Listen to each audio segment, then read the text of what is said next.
So Kyle, we have a quote here from author David Sedaris. Okay. And hopefully it's a correct quote. It's from Brainy Quotes. So okay. That's where I get my sources from. So, I've been keeping a diary for 33 years or so, and I write it in every morning. Most of it's just whining, but every so often there will be something I can use later. A joke, a description, a quote. It's an invaluable aid when it comes to winning arguments, and such as, like, that's not what you said on February 3rd, 1996, something like that. So you've mentioned in many interviews that you've been a big David Sedaris fan, and of course c.o.g. is based on a chapter right from one of his books. What is it about his writing that's so fascinating? What is it about him? It's funny that you brought up his diary, because he does, like, when he says diary, when I think diary, I think like just before going to bed, like, like by candlelight, like writing. He keeps a notepad on him, and whenever anything like strikes him as something memorable, he'll write it down. And of the few years I've known him, there's been like one or two, maybe 2 or 3 times where I've said something where he's like laughed and written it down, and those are like the proudest moments of my life. Because if you write, and even during when he saw the film at the premiere, he was like writing notes. I think that's like his way of sort of appreciating something, is to sort of make a note of it. And but I don't know, his work, it's funny because for me, this story, why I like his work and why I liked this story for a movie, they're somewhat overlapped, but at the same time, I like them in different ways. Like, I think his voice is unique and relatable at the same time, and I think that's really hard to pull off. And I think he set off a big, like a long generation, still ongoing generation through This American Life and through his work with Ira, like, of a whole group of people that can speak personally,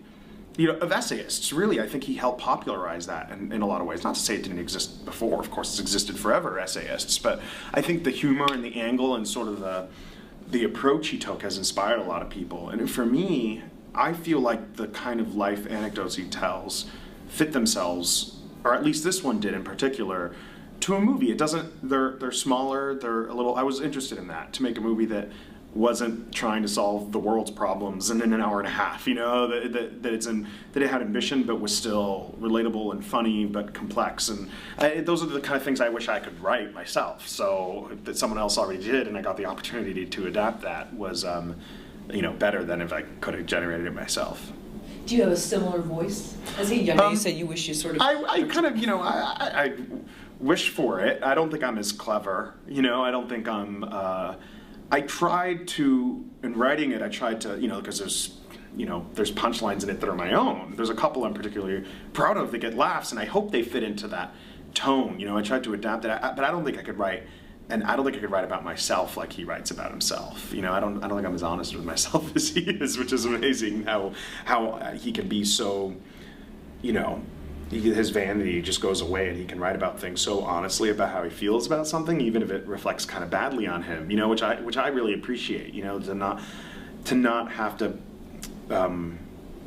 glorify yourself. I found that interesting, and I wanted to bring that into the character. I thought, well, maybe he shouldn't. It's a younger version of him, so I thought, well, maybe he shouldn't be so likable. Maybe he hasn't absorbed that self-awareness yet, and maybe this movie's sort of about the process of getting there.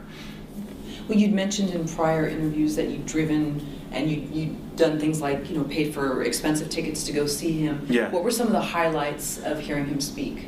For me, it was, I first saw him, I was in college, and I drove a few hours to Orlando to see him speak, and that was the first time I'd seen him speak. And there's something, he's one of the rare people that I would encourage people to almost listen to the audiobook. Is almost sometimes even better than his written word, because his voice and his inflection, there's something so unique about it. And there's also there's rarely any other writer in the world that you can go see and sit in a sold-out theater of thousands to watch read. That doesn't really exist. I mean, it does for bands and musicians and even filmmakers to a certain extent, but not really writers. So there's something about the communal aspect of going to see him read and the humor he brings to it. And his shows are usually half him reading his material, and he'll try out new material.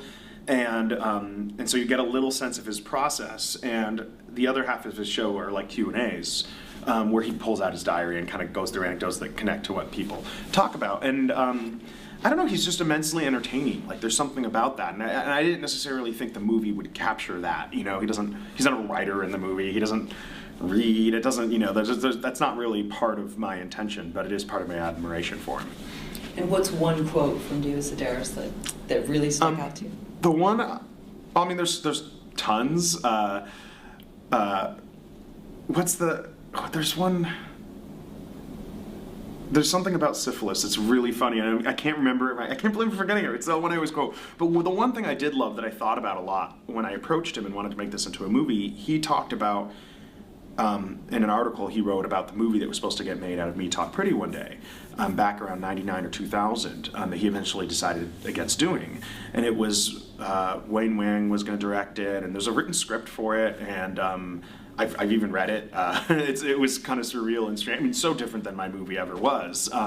Strangely, I think the woman who wrote it had a film in competition at Sundance this year also. So I didn't get a chance to meet her, but the worlds aligned in a weird way. But he wrote about the experience of it being turned into a film, and he went to go see You Can Count on Me with his sister, and afterwards she was like, do you think they're going to make me fat in the movie? I think that's what she said. And then he said this great quote that encapsulated everything, I think, how he feels about the film, or a film getting made, was he said, I realized my fear wasn't that they'd get me and my family wrong, my fear was they'd get us right.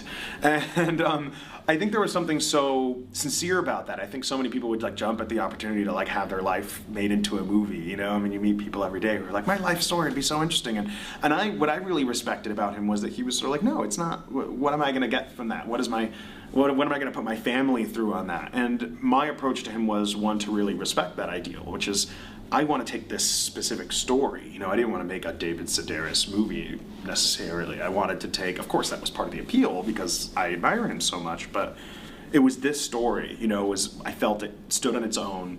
I felt it could stand on its own away from his identity. His families aren't characters in it. They're not portrayed on screen.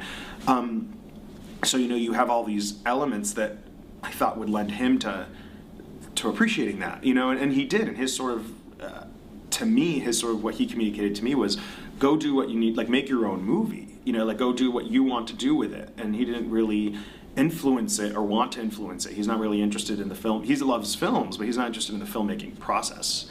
And so I really took that to heart, that quote of his, you know, and just sort of ran with it and said, okay, I'm making a movie that he happens to have written. I'm not necessarily, I can't be indebted. He didn't want me to be indebted to his identity or how he looked or how he talked, so I wasn't going to be. So I didn't cast someone that looks like him. I didn't tell him to act in his voice. I specifically told him to not really watch him or try to mimic him or anything like that. I wanted the movie to sort of be as much of my identity as it would be David's. So that's a long answer to his quote, but it's like, what's the difference between, I'll look it up and tell you. It's something like the difference between shit and syphilis in the dictionary. God, I can't remember what it is. It's like my favorite quote of his. But anyways, if you're looking for sympathy, you'll find it between shit and syphilis in the dictionary. That's I was wondering what it was. In one of our favorite documentaries, My Big Break by Tony Sierra, someone was interviewed and says that, you know, most people in LA get their big break. They either aren't ready for it or they don't realize it when it happens.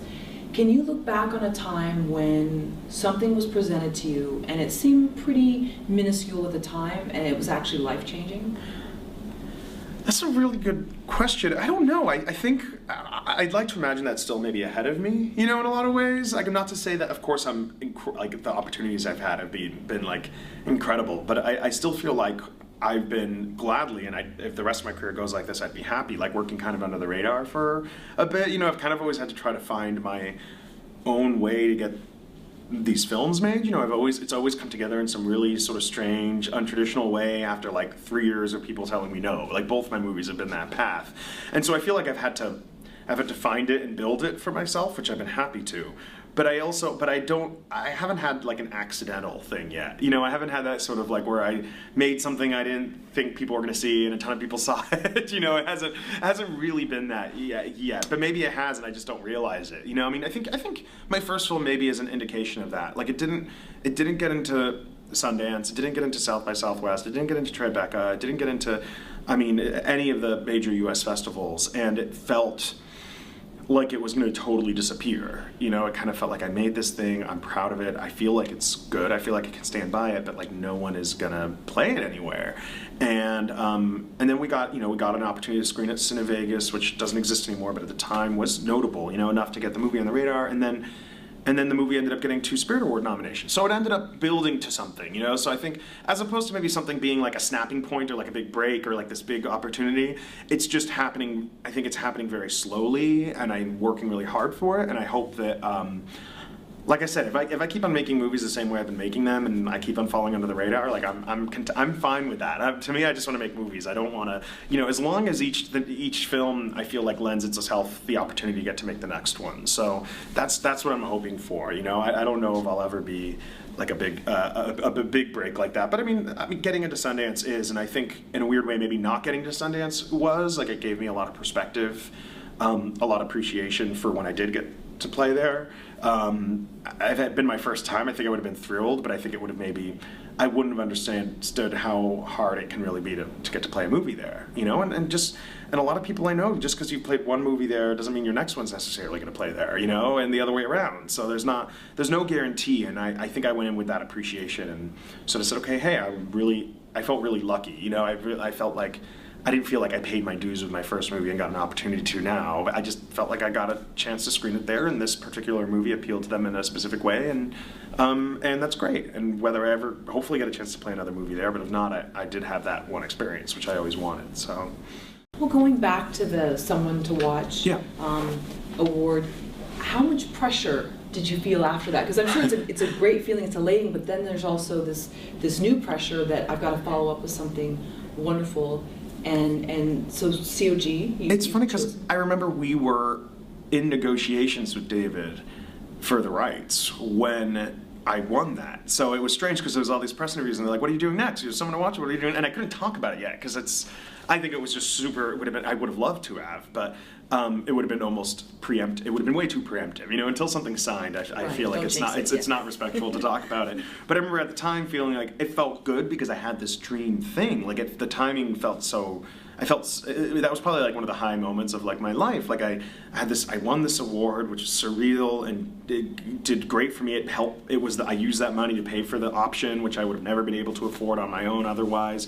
And then I had my next thing, and in some ways, that was a mistake and not a mistake. Like what it was is I went, okay, I have my next thing and this is what I'm gonna make. And because this was David and he gave me the rights and it was a once in a lifetime thing, possibly for him and definitely for me, I was totally willing and ready to put all my eggs in that basket. But the life lesson, not that I've learned because that implies I did something wrong, but the life lesson I've gained from it is that the independent film industry is just too fickle to have only one thing going on. You know, I tried to generate another project and it got really close to happening, but ultimately my heart was always still in c.o.g. Like I couldn't let go of that. And I'm glad I did that. But I also know now moving forward that I've got to have like 4 things. I've got to have like 5 things. You know, it's almost not fair to that project to put that much of yourself into it until it's really ready to go, because there's so many other elements that have nothing to do with you, nothing to do with your persistence or passion or ambition. It just has everything to do with literally people's schedules and money and how cheaply can something be made or not. And there's so many other things in place, and then you almost put too much. It's kind of like when you're in a relationship with someone, you can't expect them to deliver all of your happiness. You kind of need to find it yourself. And I sort of expected c.o.g. to deliver all my happiness. So I kind of went through this really dark period where no one wanted to make it.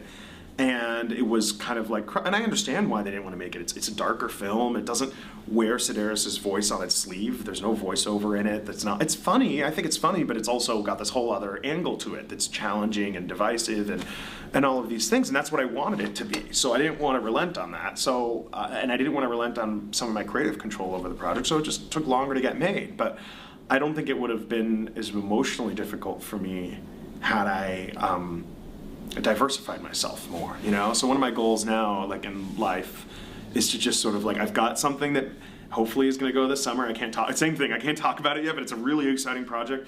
I could not be happier that goes this summer. But at the same time, like I'm reading a lot of scripts, I'm reading a lot of books, like I'm trying to find something to do next. I'm trying to find material, you know, to get excited about in the meantime, so that I'm not throwing all of my energy into that one thing. Do you thrive on that, sort of that unknown area? Because it's like, it's exciting and it's also scary at the same time. Is that something that you like? I always say that, like, every time I open up a script, because I'd love to make something that I haven't written, you know, that someone else wrote. I always say that when I open a script, I always love the first page, no matter what. You know what I mean? I want to love it. Like, I start out loving it, and then usually it's like by page 10, I'm like, okay, I'm not gonna, you know. That's why I've only ever, I mean, I read so many scripts, not to say that people are sending them to me, but the agency sends them to me. And I read so many, and I think in the 3 years I've had agents, I've only ever gone in like 3 times out of maybe hundreds of scripts. You know, it's like, because you want to love it, and it's hard to find that match. I think that's why I ultimately will end up writing and directing more than I just direct. But when you do find that match, then it's the best. David Fincher talked about it. He was like, when you read a script and you love it and you want to make it, that first feeling you have is what you always have to hold on. This isn't a direct quote, but he's like, you always have to hold on to that, because the process of getting the film made is everyone stripping away from what you initially loved about it. You know, and so the way to keep the film true to what your intentions were is to try to just remember that first like spark you had, the first thing you really loved about it. And c.o.g. is definitely like a testament to that. Like there are 3 or 4 moments, 3 or 4 scenes that I knew I always wanted to be realized. That's sort of what kept me going, and so I use those as like the cornerstones. You know, I always said, even when it comes down, because we had to make the movie way cheaper than it had been initially budgeted or written to be, and you kind of go, okay, well, these are the moments that have to deliver. These are the moments we need half a day to shoot, not just a quarter day. Or these are the moments where, hey, the location's got to be better because it's got to look like that, you know, where you have to fight to make sure those things stay true. Granted, someone like David Fincher can have the time and money to make sure every moment stays true to that, but on independent film, you're just like, you gotta shoot it, and if it doesn't happen, you just have to keep on going, you know? But to have a project that has 4 or 5 or even 3 or 4 moments like that you feel are going to be the high points of the film, and then make sure you stay true to those no matter what, then I think it'll work, you know, as long as everything's sort of built around that. Kind of like an action movie, you know. Not that you should build an action movie around action sequences, but if you find you want to make sure those moments are there, and I think c.o.g. has a few of those where there's like a spin on a certain character or a moment, something unexpected, and those are the ones I always wanted to build the movie around.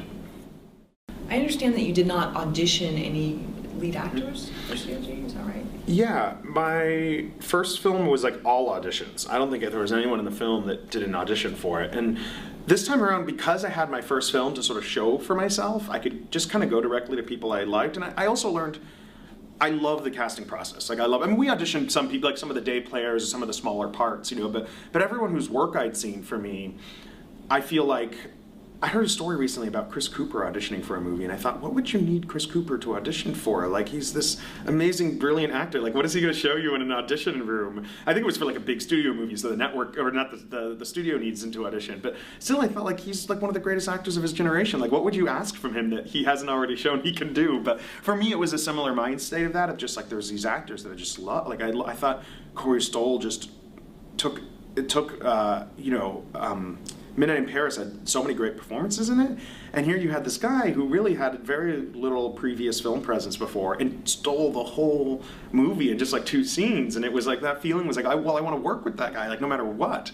And that he wanted to do the part. I'm like, well, what am I going to have to, you know, we talked about it, of course. I think you need to have, for me, I feel like for, especially lead parts, and you've seen someone's work before, and you generally trust them or know what they're going to do with it. For me, a meeting is more important. If you can talk about the character in a way that's simpatico, then you're going to be able to work together. That's more, I love the audition process. Just with this movie, I felt like if I had the opportunity to get people like Corey or Dennis O'Hare, who I've seen, I mean, he's done everything. I've seen him do from like, you know, small parts in big studio movies to like being a crazy vampire or True Blood. Like, he could do everything. So what is it that, you know, for me, that there's power in casting in terms of trusting someone's previous work. But like Jonathan, I hadn't seen the lead. I hadn't seen him do much. He didn't really have many film credits to his name. He was mostly known from stage and TV. And I'd seen him on Glee a little bit, but I didn't really know much about him. And then we met, and he had all these qualities I was looking for just from our sitting down at lunch, and we also got along a lot. Which, when someone's going to be in every scene of the movie and working every minute of every day, personality plays a huge part, independent of talent. But then he was doing a play downtown with Alfred Molina, where it was just the 2 of them on stage for 2 hours, and he was like so good in it. And I just thought, well, if he can hold his own against Alfred Molina for 2 hours without a break on stage, like, I'm sure there's nothing this movie's going to throw his way that's going to be more challenging than that. And And I think the instincts were right. He was better than I anticipated. Like, it's the thing I'm proudest of most in the movie is his work in it. And I think it's going to surprise a lot of people who were familiar with him before, but also introduce him to a lot of people who weren't familiar with him, and because he's just really likable and has all these sort of great star qualities. I hope that when people see the film, that they really love him in it. So, getting to the part where I'm sure a lot of directors don't want to be in, how do you tell someone they're not right for a part? That's always a touchy thing. Maybe you like them as a person, maybe they're a brilliant actor, but they're just not the part. How do you? It's tough. It's weird because I've stayed friends since we did a lot of auditioning on Easier Practice. I've stayed friends with some of the people that we got close to casting but ultimately didn't, and it was I usually stayed in touch with them because I loved them so much. In fact, one of the things I like about auditioning is finding all these great people that might not be right for the movie, but you keep them in mind for the next one.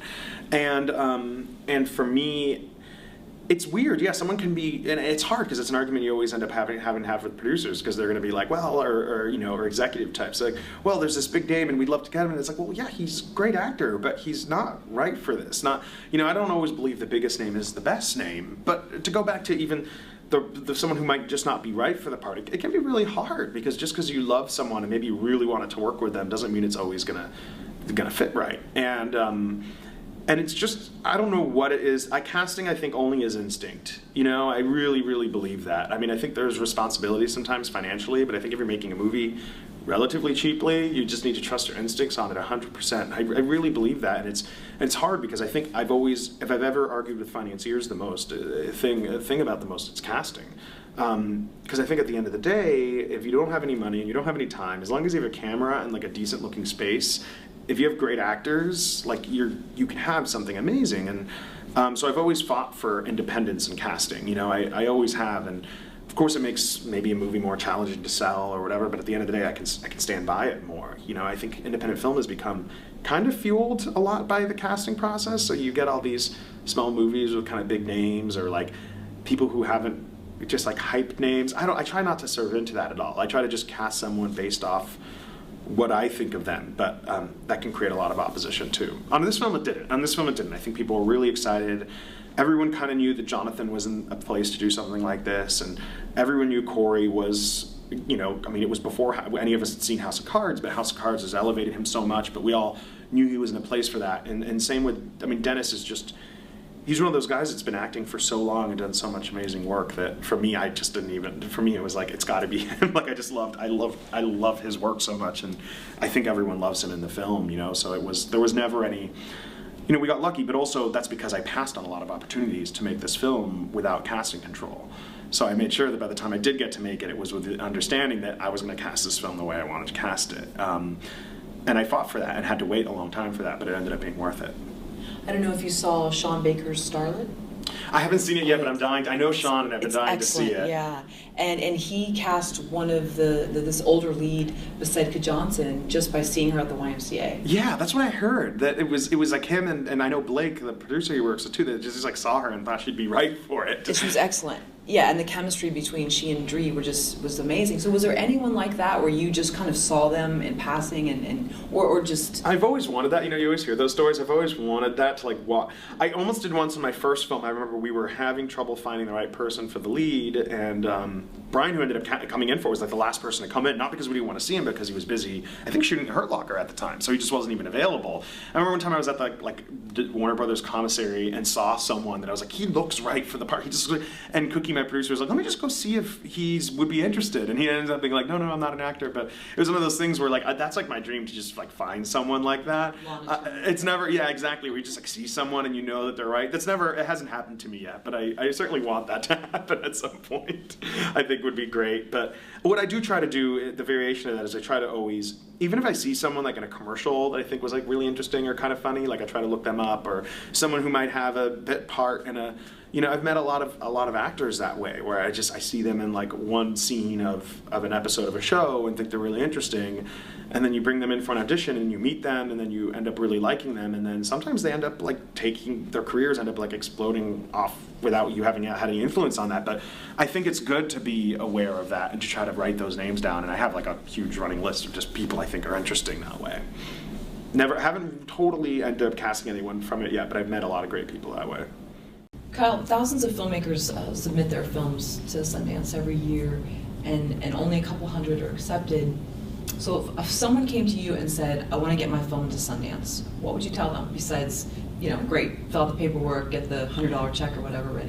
Is it finished or they haven't made it yet? Because I would have advice on both sides. Oh, okay. I think if it wasn't made yet, what I would say to them is, I feel like, and I'm guessing here, but I do feel like I've gotten to know the Sundance people over the years, and when I look at the films, I do feel like people argue nepotism a lot, you know, that like, oh, it's movies within blah, blah, blah. I've never personally seen that, you know, I've never seen someone get in just because, in fact, I've seen people not get in that you would think that they should because of those nepotism things. I don't think that Trevor and John run it that way at all. I think they truly program off their gut. And I mean, every film festival is a business, so there's always that side to it. But you know, and that's why they have premiere sections and stuff like that. But I think when you look at the competition section, I think they just choose stuff that's bold. I think they're looking for something that's, you know, has some kind of unique identity to it. That's what I would say to someone. Like, make sure your film has don't try to make a movie that you think would fit the Sundance mold. You know, make a movie that is just of your own. And I think Next has really epitomized that. And why I think it's some of the most important, I mean, most exciting movies happening there in the Next category, because they're usually really, really unique identities. And I think that, I mean, I would say that to anyone independent of Sundance, like, just make sure your movie reflects yourself. You know, don't try to, even when it comes down to music or the way it's going to look, like, don't try to make it look that way because another movie did it. You know, that's always my least favorite question to answer. Someone will be like, well, what other movie do you think this movie will be like, you know, before you make it? And I'm like, well, I'm not gonna, it's gonna be the way I think I'm gonna make it. I'll have illustrations to show that, but I'm not gonna compare it to it. And I think that's the most important thing. And I think when it comes to submissions, I think you've got to formalize it. You've got to do the formal submission process. I don't think you know, there are thousands of films. I don't think it hurts not to pull strings, but I don't think if you have some way just to make sure to get your name mentioned, not to say that you should show up. I don't believe in, you know, that kind of thing. I don't think you need to campaign for your film. You know, I think the film will stand on its own, and they do watch the movies and everything like that. But to inquire or nudge or ask a friend to put in a good word or whatever, I do that all the time for my friends with other film festivals. I don't think that necessarily guarantees you or gets you in or anything like that, but it doesn't hurt to just, for someone to remember your name and have it be said. I mean, that's advice I would say, totally independent of Sundance, just for anything in life, nevertheless, you know, to be bold and be persistent, you know, those things that exist. But I think also the most important thing, I think, to submit to Sundance is to not expect to get in. I don't, that's not even, it sounds negative, I just think in a positive way. I put too much on myself. When my first film didn't get in, it was like crushing to me. And it shouldn't be. It shouldn't be. No festival should determine your worth that much, you know? And I'm glad I had that experience of not getting in, you know? I've learned to not let any festival be the indicator of the quality of your film, you know? Only you should be the indicator of that, you know? And so that's, I think, what I would tell people first and foremost. But, you know, I always say don't expect it, but plan on it. You know, if you can shoot your film a little sooner and have enough time to edit it to get it in time, like, try to do it. Try to do what you can to have it there and be placed in a position where it could be accepted, you know? Also trust that they are used to seeing rough cuts. They saw a really rough cut of my film and I was really uncomfortable about it. But that's their job, is to see what the film is going to become. You know, festival programmers see rough versions of films all the time. And on my first film, I was like, it needs to be totally finished, and it needs to be sound mixed and everything. You need to know there needs to be no room for what they think. But I realized that it's actually okay, like that they're really tuned to that, to the filmmaking process and the post-production process. And make sure you're submitting something you can stand behind. You know, that to me feels like if you never get a chance to. People just play their films at festivals sometimes and be like, well, it's still a work in progress. And I was like, no way. I need to, like, granted, of course you always want to make changes to your film, but I played my film at the cut at Sundance, which had very little time to finish. I played that there with the assumption I'll never get to touch it again. And financially, I probably won't. But, you know, I had to be okay with that. Where other people I know, they're like, well, I'm still thinking about doing this and tweaking this. I'm like, you probably shouldn't be charging people money to see your film then. But that's just my opinion, you know? I mean, everyone runs a different way. But in terms of getting in, that's what I think. It's a plan for it. Put your best foot forward. You know, submit it formally. Try to inquire if you can. If you know someone who knows a programmer, just, you know, say, hey, put in a good word for me.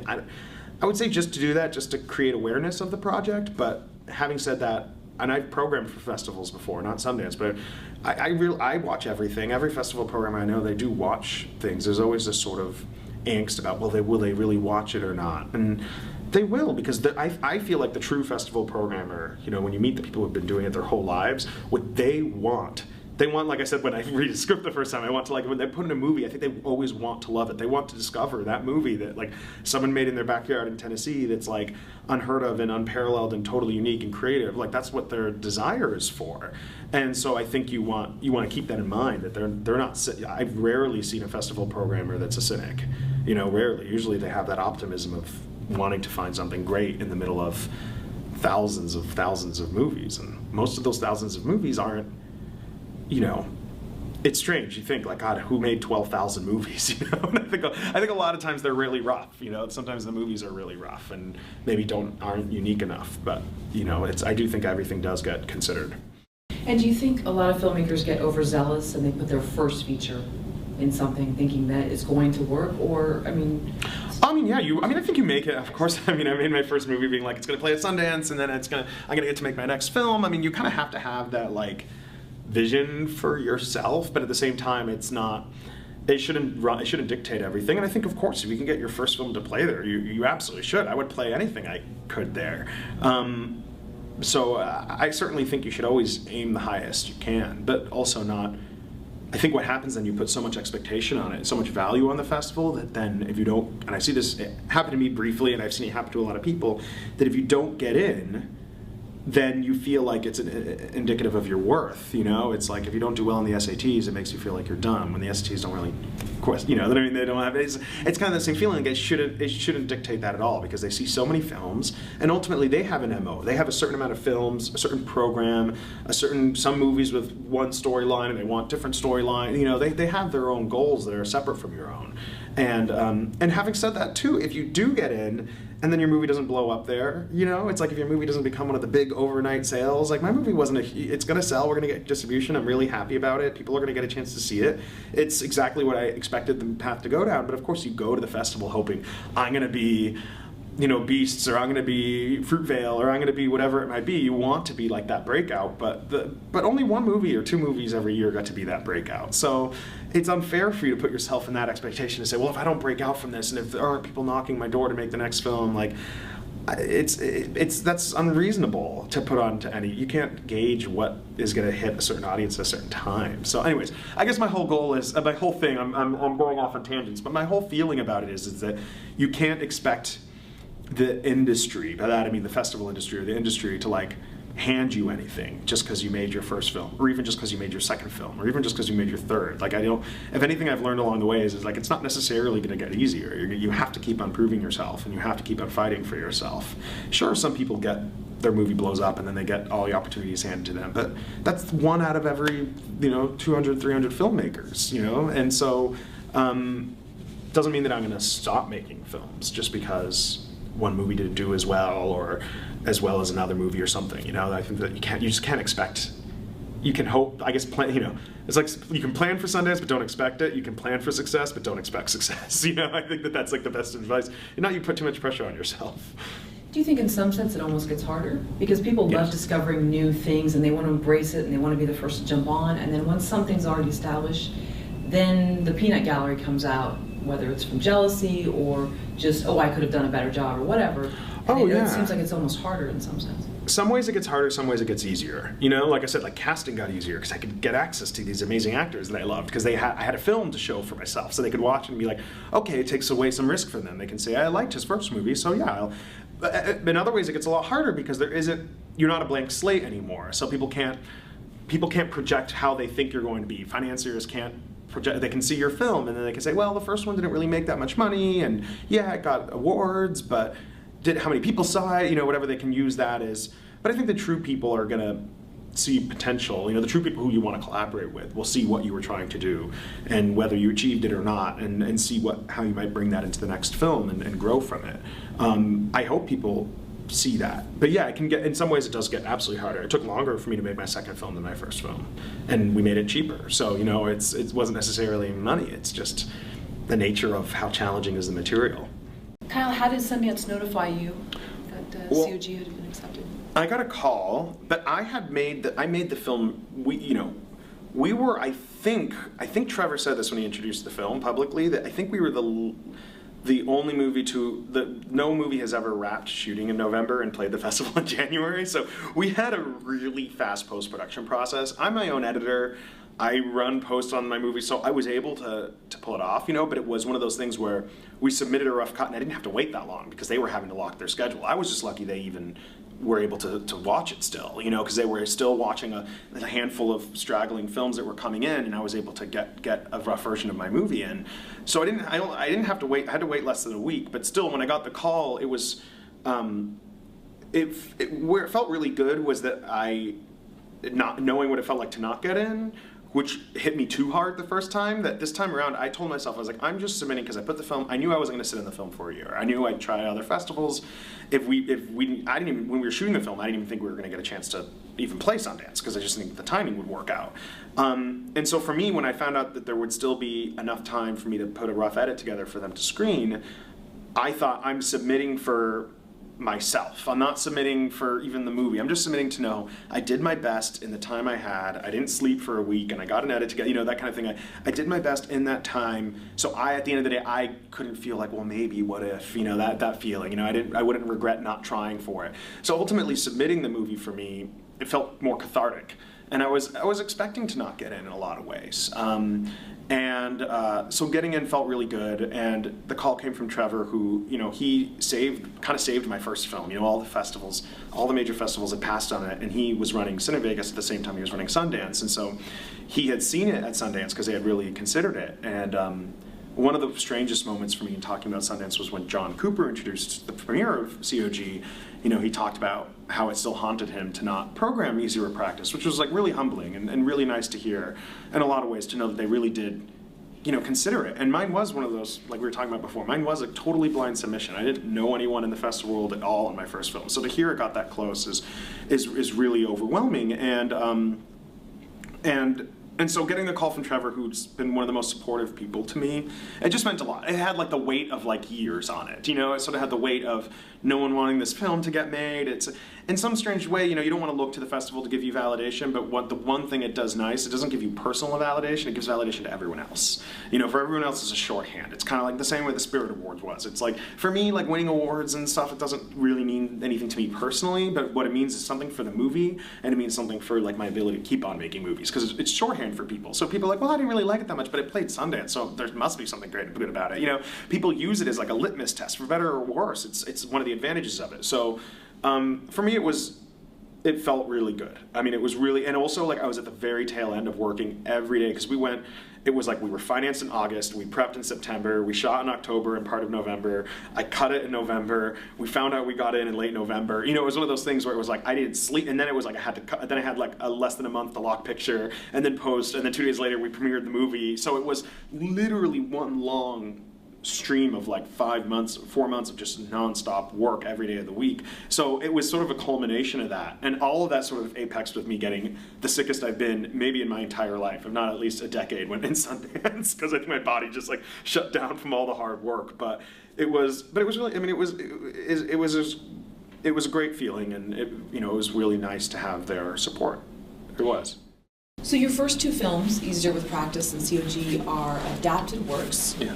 For any producers or filmmakers out there who are interested in optioning and adapting an author's work, how do they go about it? What are some of the first steps?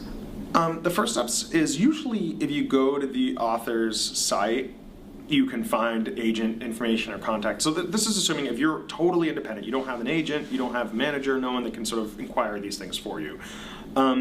Usually you want to look and see who their reps are, and usually you can find that online. Like, that's usually pretty easy. And if they have a Los Angeles, like a talent rep, then you probably want to call them first, because they're going to be the people you're going to want to talk to about film rights. Find out where the rights are first and foremost, you know, and then from there, first of all, you need to get a lawyer at some point on it. Like, that's the most important thing, because I tried to do it without a lawyer once, and it was just wrong. Like, it's just, you never want to sign anything where you're putting money into it, or there's some kind of long-term agreement without a lawyer looking it over. Like, everyone knows someone who's a lawyer who can probably, you know, I'm not saying you have to pay thousands and thousands for a fancy lawyer, but you definitely don't want to sign an agreement with a writer that you're going to put time and money investment into writing a script and maybe making it into a movie unless someone's approved this initial agreement first. Because those things can come back to haunt you. They never have for me. It's always worked out well, but I know, and I've heard stories, and it can happen. You just want a lawyer. No matter what, you want one.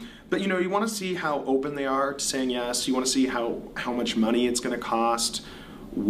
Typically I find that where you want to be able to talk to the author. You want to be able to be sincere with your intention of what you want to do with your work and communicate that to them. So it's for Davy Rothbart, that the first movie was based on.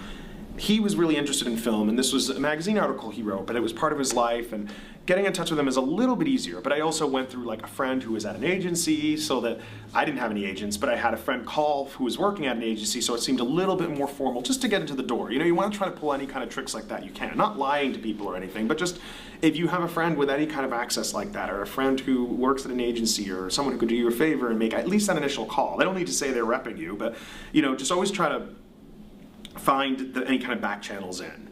But then in addition to that, try to get in touch with the author, not directly, I think try to do the formal channels first. That's what you always want to do. You want to be respectful first. And if they put you in touch, so like Davy's agent put me in touch with him, and we got on the phone, and I told him why I wanted to make this into a film and why I liked the story, and he said yes, and there was some money negotiated, but it was relatively reasonable. You can make things work with people. Obviously, with David, and that this was from a published work, it wasn't a magazine article. It wasn't a very popular book. It was a little bit more. It was way more complicated, and just by its sheer nature, a little bit more costly because you're setting precedent and you're doing things like that. So it was difficult in a lot of ways. Even though everyone, David wanted me to do it and I wanted to do it, there's still agents and there's still contracts and there's still things that just naturally, it's always complicated. Even when everyone's amicable, there's always a lot because you're figuring things out. And you think about David and his rights, and it was really important to me, and I always advocated for this too, is like, I just wanted this story. I didn't, when he writes, both people, they write about their own life experiences. So you think about how complicated those legal rights have to be to make sure that you're not optioning. They, of course, can't give you the option to all of their life. It's only this one piece, and so it can just get complicated depending on what the nature of it is. But I think it's about, being realistic, knowing the writer, who's adapted them before, but also being ambitious. Everyone was telling me no about David. Everyone was saying he doesn't say yes. It's too big, you don't have the money, blah, blah, everyone was saying all of those things. And I still went for it and it still worked out. So I would never say any of this to deter someone, but I'd also say that, like, hey, if you want this John Grisham book, like, know that John Grisham has a history of selling his rights for a lot of money, and maybe there's something really specific. For me, there was something really specific and particular about this story that I thought would fit David's sensibility. So I felt that. So I mean, if it's someone really famous, but you feel there's something really specific about the way you're approaching the project, I say still go for it. But obviously, if you like a courtroom thriller from John Grisham, be realistic about it, but also be ambitious.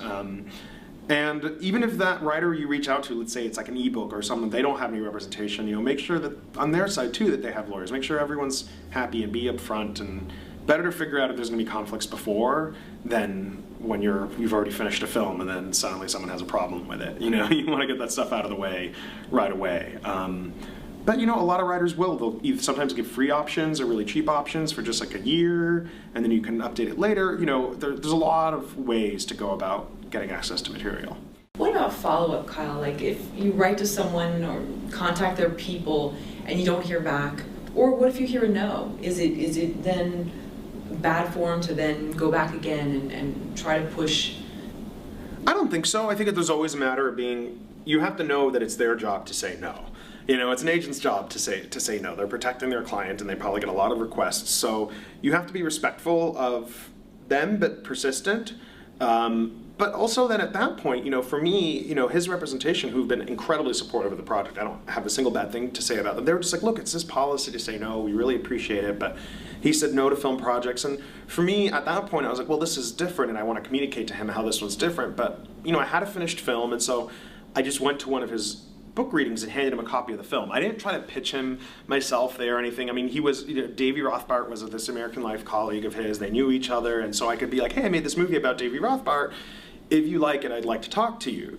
So for me, it's just always about staying respectful and knowing why people, especially if the author is more well-known, know why they have a system around them, and trust that, but also trust your instincts if you feel like, I just need a chance to talk to them, or, sometimes that's where I find if you write a letter, You know, if you write like a personal letter, usually it's their representation's imperative to at least pass that letter on. You know, they usually won't, it'll take a really cynical agent to tear up a letter, you know what I mean, and not pass it on if you mean it sincerely. So, you know, it's less about getting an answer and more about doing enough that makes you feel like, you know, once I handed David the copy of the movie, for me, that was my line. That was like as far as I would go with it. And if I didn't, I sent a letter through his representation, and I gave him a copy of my film at a reading of his. At that point, moving on, if I never heard from him, I would have achieved peace with it. You know, that I felt like that was enough. If I got a no or never even heard anything, for me, I pushed enough. So I think just knowing when you've pushed enough is important. Well, what is that line between polite persistence and then just being obnoxiously pushy? What's that? There's a great in the radio at Paranoid Android, that Radiohead song. He says, "Ambition makes you look pretty ugly." You know, it's one of those things. It's like, yeah, you can. I think you just need to know. I think you need to just learn how to read people and know when it's too. I don't know where that is. It's instincts. Maybe sometimes I've been on the other side of it. You know, on the wrong side of it. You know, I try to. You know, it's a fine line between ugly ambition and persistence, and I think it's just trusting your own gut. Right. And each situation is probably different. Yeah. I think so. Yeah. So you said finding money for c.o.g. was what, a 3-year process? Yeah, it was probably about 3 years. I had an idealism that I'd write the script and it'd be a David Sedaris thing, the first and probably only David Sedaris project. And my thing was, so okay, even though it's a little dark and offbeat, people are going to want to make it. You know, people are going to make this and make it on a higher end indie budget level. You know, like a few million. And it was a little naive on my end to think that, you know, I was putting a lot of restrictions on it. You know, I think when you're going for money, you need to know where are your priorities? For me, my priority was in controlling the material, keeping the script the same, and being able to decide on having, you know, the final say on casting. Like, those are the kind of things then that are going to push investors away. Not to say that if I embraced all those things, anyone would have jumped on board, but ultimately I'm making a movie that was dealing with religious themes of sexuality, you know, stuff that isn't necessarily... every time I see an independent film, I'm like, I don't know how they got it financed. And I mean, I always feel it as a compliment, you know, especially when I see ones made like, I'm like, how did that happen? I think every single film finds its own way, and usually that way is totally different than the previous way, you know. I mean, it was just a long process of really getting a lot of no's. At one point, I think I calculated it was like, once it got like over like 150 no's or so, I stopped counting. Like, I kept a running chart, and when it was like hit that many of people, like financiers or producers or production companies that had passed on it, then I just like stopped keeping a number tally because it got a little depressing. You know, I feel like I have a thick skin, but I think it's okay for anyone to feel like 150 rejections on the same script is a little, it can be a little mind-numbing, you know. But it was, you know, but it was about, I thought the system would sort of serve me a little better. Like, I thought, well, I made my first film and people saw it and people liked it, and now I've written the script and it's a well-known author and I have agents, and it'll come together in the way it should. And it was kind of wrong for me to feel that way, because ultimately it came together through whatever resources I sort of engaged and build, and so I had support from, you know, Film Independent that I had on my own that I had built over the years. And I got brought into a program where I met a producer who came on board that brought financing. You know, so it was one of those things that ended up being through my own path. And not to say that as anything negative towards the agency route, but just to say that, like, at no point should you ever just sort of be like, okay, well, now I have reps and they're going to get it all taken care of. Like, no, at the end of the day, you're always responsible for yourself. And I think financing is no different. Just about always staying on top of anyone you know, anyone who might know someone with money, and just always staying persistent on it and keep on pushing, because everyone's gonna say no. I mean, I've rarely ever heard of a story where someone was like, I sent the script out, people liked it, we got it made. Like, that maybe happens with genre films, but I don't think it ever happens with a drama or a comedy, or especially not a dark comedy, you know? Well, this is a weird question, but I understand there's a few masturbation scenes. Easier in Practice had a lot. That made it really difficult. This one only has one. I told myself I wasn't going to put it, but PG, it has a lot. It's definitely R-rated stuff. There's stuff that's even stranger than masturbation scenes in it. Okay. In some ways, I think it's even edgier than my first edgier. I mean, people use the word edge to describe sex, but it's not. There's no nudity. There's no sex in it, but there's like uncomfortable moments in it. There's stuff that I'm like, okay, I hope they're memorable because it's kind of, they're unexpected turns in it. But it's also got, it takes a pretty clear, you know, it also deals with religious themes a lot, not until sort of the second half of the film, but, you know, that makes people nervous, and it doesn't, in fact, I think it's really respectful. I had no agenda with the religious approach in it at all, but it deals with that, and it didn't, like I said before, it didn't wear Sedaris' voice on its sleeve. I hope it's like in his spirit, but it isn't his, it doesn't take any of his jokes and put them immediately on screen. It doesn't deliver that much on sort of the wish fulfillment of. Fortunately, David Sedaris fans have really liked it and got what we were going for, and have appreciated that we didn't just take it and throw it up on screen, that, you know, we really put it through a process and that I've made it my own. It seems like most of his fans appreciate that. But it made it hard for people to understand exactly what the movie was going to be like. And I would imagine my next film will probably be just as hard, you know, to get going, so. Did you entertain crowdfunding for part of the budget? I thought about it. I feel to successful, I really believe in crowdfunding in a lot of ways. I feel for it to be most successful, you need to have the support of everyone involved. And for me, David's been like beyond supportive, like overwhelmingly supportive of the project. But he wasn't a producer on the film.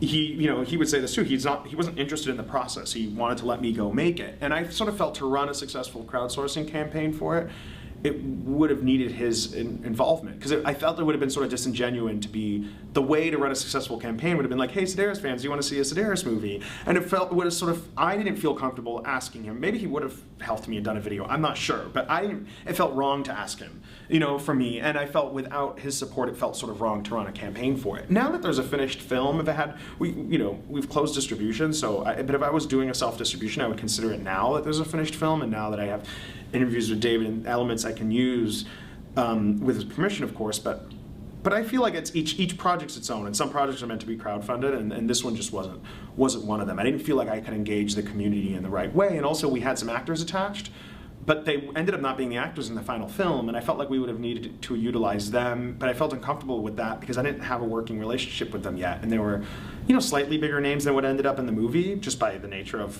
whoever, at the time I cast them, they weren't bigger names, and they got bigger names and got too busy to be in the film, and I ended up with a cast I could have only dreamed of having anyway, so I'm thrilled about that, but it felt strange to bring them involved. It just didn't feel like I could do it the right way. And I feel like when I look at the really successful crowd campaigns, sure, there's some outliers that go into the $300,000 and $400,000, but I really feel like the most ambitious you really should get, you know, is at the most, you know, 100. You know, I feel like even the Canyons, I think they ended up going to like 130, but you have Paul Schrader and Bret Easton Ellis, who each have massive, loyal, decades-long fan bases.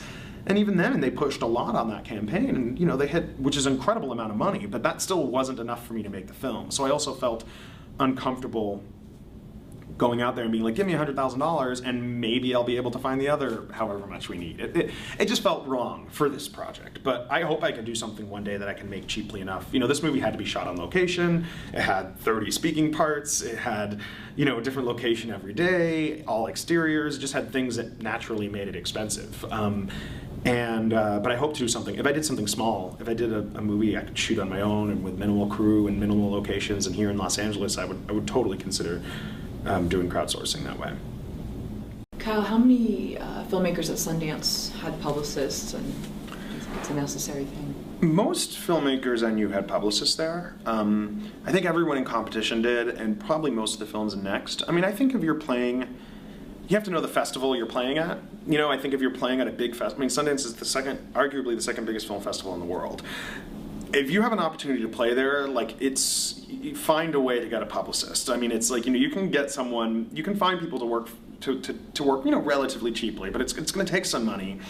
Your job of playing at a festival, I mean, you ask yourself, okay, you know what you serve the festival. You provide them content to play. What does a festival provide you? Well, it provides you a platform, A, for people to get to see your film, but theoretically, there's so many forms of independent distribution and distribution that let's put that aside for a second. Really, the festival's primary purpose for you is the publicity you get, the write-ups you get, the reviews you get, all of that. And if that's your main reason for playing there, it costs so much money to get to a festival, so much money to get a film to a festival.